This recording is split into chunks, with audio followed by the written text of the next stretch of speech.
जय श्री राम प्रभु जय श्री राम, जय श्री राम बोलो जय हनुमान। जाना अयोध्या में सर झुकाना अयोध्या में, जाना अयोध्या में सर झुकाना अयोध्या में। श्री राम जी बनेंगे अवतारण, श्री राम जी बनेंगे अवतारण।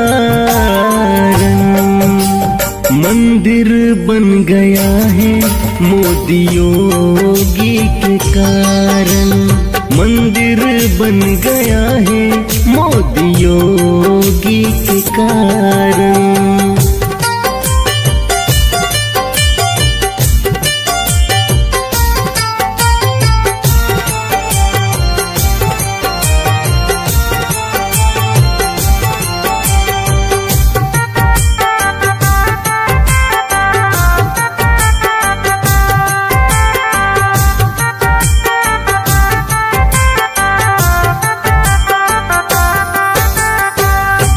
बन के दास मोदी योगी जी आए हैं, भक्तों पे कृपा श्री राम जी बरसाए हैं।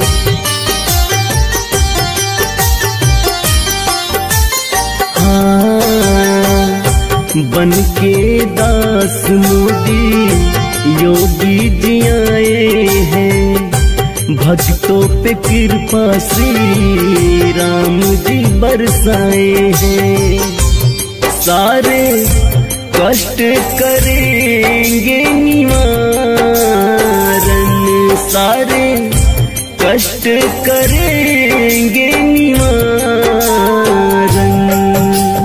मंदिर बन गया है मोदी योगी के कारण, मंदिर बन गया है मोदी योगी के कारण।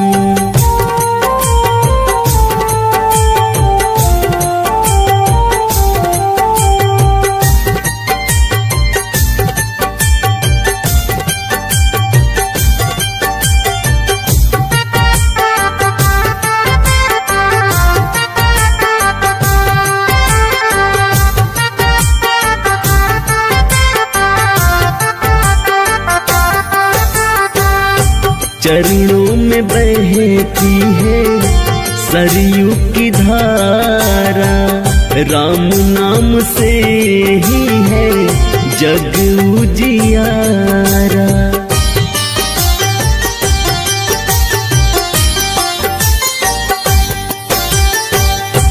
चरणों में बहती है सरयू की धारा, राम नाम से ही है जग उजियारा। ये अवधपुरी है मन भावन, ये अवधपुरी है मन भावन। मंदिर बन गया है मोदी योगी के कारण, मंदिर बन गया है मोदी योगी के कारण।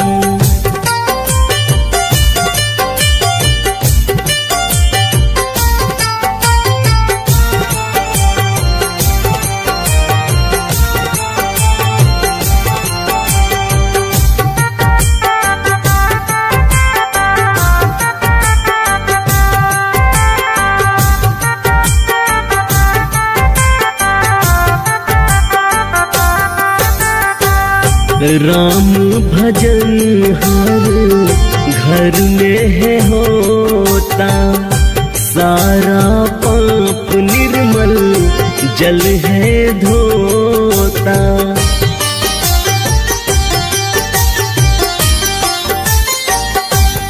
हाँ, राम भजन हर घर में है होता, सारा पाप निर्मल जल है धोता।